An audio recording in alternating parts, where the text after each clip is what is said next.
Erin décide d'aller ramener des fleurs à la maîtresse qui était mutée. Elle cueille ses fleurs, elle passe le petit muret, elle se met au bord du passage piéton, regarde à gauche, elle s'engage, elle regarde à droite, trop tard.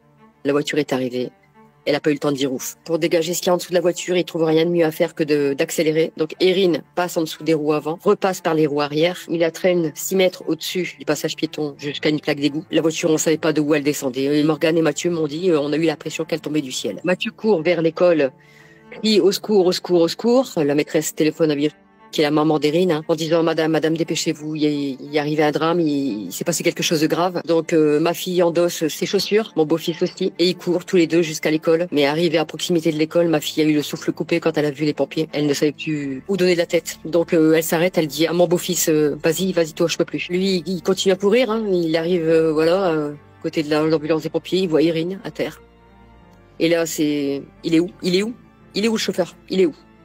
Ma fille, après avoir repris son souffle, elle continue de courir jusqu'à l'école. Et là, la maîtresse l'empêche de passer pour ne pas qu'elle voie sa fille par terre avec plein de sang et tout ce que ça engendre. Les pompiers sont arrivés, ils ont essayé de réanimer Erin 45 minutes à faire des massages cardiaques à la petite en sachant que ça a duré une bonne demi-heure intensément et qu'au bout d'une demi-heure, quand ils ont vu que Erin ne réagissait pas, ils ont dû lui faire 2 trous en fait sur les côtés pour évacuer le sang qu'il y avait dans les poumons parce qu'elle avait un hémopneumothorax. Plus 7 fractures du crâne. Donc ça vous laisse penser en fait que le chauffeur n'a pas été de main morte. C'est pas comme si il avait simplement renversé.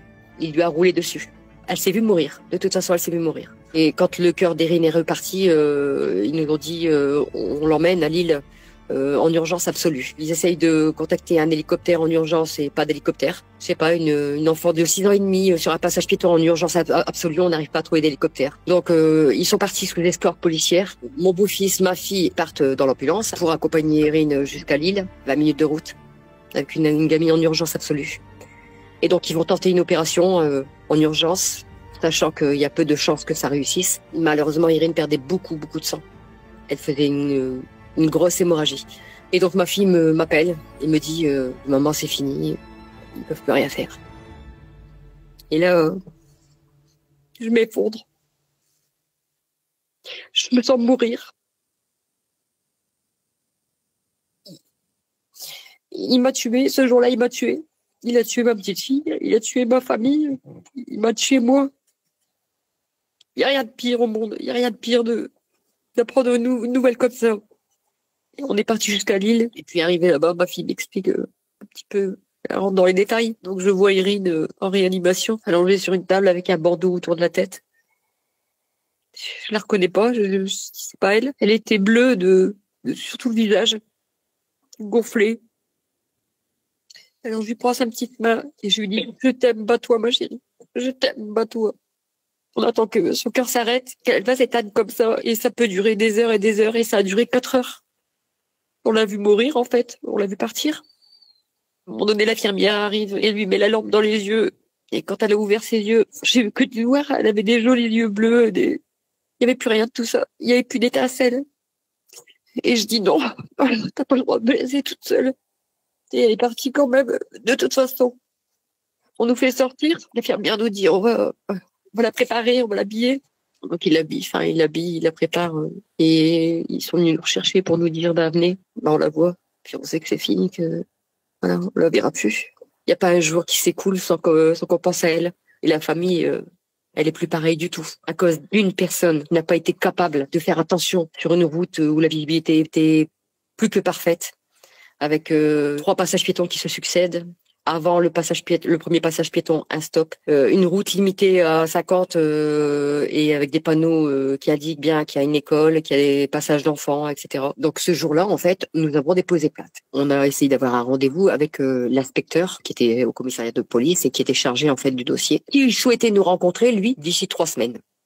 Mais ma fille, elle a dit hors de question. Il n'est pas question qu'on vous rencontre dans 3 semaines. Vous vous rendez compte, vous allez nous laisser 3 semaines comme ça sans qu'on puisse se rencontrer et voir comment on peut faire. Donc ma fille a demandé un rendez-vous assez rapidement. Rendez-vous qu'on a obtenu, où il nous a parlé un petit peu du dossier, où il nous a expliqué que le chauffeur disait qu'il n'avait pas vu Erin, ni lui, ni celui qui est à côté.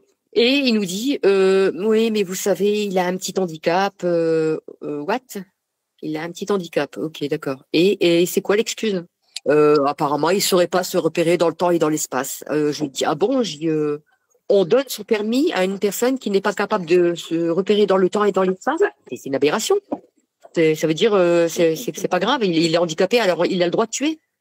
Suite à ça, évidemment, il nous a parlé du dossier, puis bon, c'était vite bâclé, hein, parce que de toute façon, il faut savoir que le chauffeur a été arrêté le jour même, et le lendemain matin, il était libéré, avec son permis en poche. Il vient de tuer une personne, une enfant, et on lui rend son permis, comme si c'était, tiens, tu as le droit d'aller retuer. Quand on sait ça, ma fille et moi, on bondit. J'ai dit, là, ça va pas se passer comme ça. Donc, on contacte un avocat, on lui parle de notre affaire, on lui transmet des pièces, et il nous dit, bah oui, moi je suis partant, je m'occupe de votre dossier. Il nous reçoit une première fois, il nous dit, hein, l'avocat, il va falloir attendre que le dossier nous revienne, et tant que l'enquête préliminaire n'est pas close, le dossier ne reviendra pas. Au lieu de partir comme une enquête judiciaire, ce qui aurait dû être le cas puisque c'était un accident de circulation, mais qu'il y avait quand même 2 personnes dans la voiture, c'est parti en enquête préliminaire comme si c'était un accident banal. Et puis on attend. Sur 2 ans de temps, 4 rendez-vous. C'est pas énorme. Hein. Je me suis dit, ben écoute, l'enquête préliminaire est finie, certes, mais moi je vais chercher de mon côté. Je ne connaissais pas du tout hein, les témoins de la VSP hein, qui étaient derrière la voiture du chauffeur qui a tué Erin. J'ai fait des pieds et des mains hein, via Facebook, etc.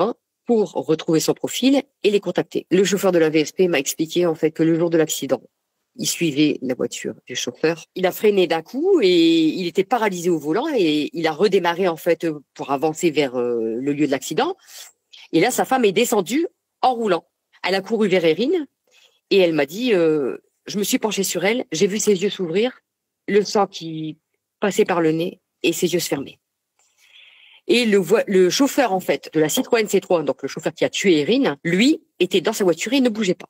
Il ne descendait pas. L'autre qui était à côté de lui, c'était barré, je sais pas où. Il était descendu. De là, en fait, le chauffeur de la voiture de la VSP descend de sa voiture, court vers la voiture du chauffeur qui a tué Erin et lui dit, mais qu'est-ce que t'as fait? Pourquoi t'as pas arrêté? Pourquoi t'as pas freiné? Pourquoi t'as pas freiné? Et l'autre, il descend, il va de l'autre côté de la rue, il prend son téléphone et il appelle papa. Il appelle pas ni les pompiers, ni le SAMU. C'est l'éducateur sportif qui a appelé les pompiers. La directrice en fait de l'école, elle appelait ma fille. Les autres maîtresses étaient au téléphone aussi avec les pompiers, tous en même temps. Il y avait au moins 4 ou 5 personnes qui téléphonaient aux pompiers au même moment. Toujours est-il qu'il y a eu au moins 5-6 appels ce jour-là. Et donc, il nous a expliqué tout ça. Et puis, il nous dit, à un moment donné, en fait, il y a quelqu'un qui était juste en face de l'école et qui a dit au chauffeur, bouge ta voiture et va la mettre plus loin. C'est pas ni les pompiers, ni la police qui a demandé ça. C'est le gars qui était à côté dans la voiture, donc l'ami du chauffeur qui a tué Erin, qui a dit au chauffeur, bouge ta voiture, va la mettre plus loin, soi-disant pour laisser intervenir les pompiers. Ce que je ne crois pas du tout. En fait, il était en délit de fuite. Il s'est arrêté au coin parce qu'il a été vu par des gens, parce qu'il y avait des témoins. Parce qu'il y a une dame, en fait, qui l'a incendié ce jour-là, de peur des représailles, ce que l'inspecteur nous a confirmé. Il s'est caché derrière un bosquet jusqu'à ce que la police arrive. Donc, la voiture n'était pas sur les lieux d'accident. Elle était 48 mètres plus loin. Et la police détermine que, lui a fait tout ce qu'il fallait, en fait, qu'il s'est arrêté, qu'il n'y a pas de circonstances aggravantes. Le chauffeur de la voiture VSP, le témoin, n'a jamais pu dire ce qu'il m'a dit à moi, à la police. Le drame dans cette affaire, c'est que le chauffeur est dans la voiture, mais son ami qui était juste à côté de lui dans la voiture ne l'est pas. On n'arrête qu'une seule personne sur les deux, alors que le deuxième, je suis désolée, était aussi coupable que le premier. Il aurait dû être interrogé aussi. Il l'a été, mais partiellement. Il a été juste un témoin, on va dire, considéré comme un témoin oculaire. Pas comme quelqu'un qui était dans la voiture. Alors qu'ils étaient amis, tous les deux. Donc, moi, je pars de ce principe-là. À partir du moment où il y a un de tes amis, en fait, qui vient de tuer quelqu'un, tu vas le protéger. Tu vas certainement pas le balancer. Et c'est ce qui s'est passé. On a essayé de faire du bruit, d'alerter l'opinion publique. On a fait la page d'Erin, Erin notre combat pour que justice soit rendue sur Facebook. Et arrive le moment où le procès a lieu et on se rend compte que aucun des témoins qui étaient de notre côté n'a été convoqué. Aucun. Mathieu n'a jamais été entendu par la police parce que soi-disant qu'il était trop jeune. A été entendue par la police. Elle a bien spécifié qu'elle avait vu le chauffeur au téléphone lorsqu'il a renversé Erin. Toutes ces preuves-là, en fait, qu'on a ramenées à notre avocat, qu'on a ramenées au tribunal, ça n'a jamais été pris en compte. Jamais. On aurait dit que c'était nous les coupables et lui la victime. Parce que tout au long du procès, on a évoqué que le pauvre chauffeur qui a été traumatisé, qui est suivi par un psychologue, à aucun moment ils n'ont mis en avant notre souffrance à nous. La présidente du tribunal qui lui pose la question, mais monsieur, vous connaissez bien cette route? Ben non, c'était la première fois que j'y allais. Et là, il faut rentrer, en fait, le compagnon, donc l'ami de ce monsieur, pour témoigner. Et lui dit, ben si, on connaissait bien cette rue. On allait faire du sport à côté.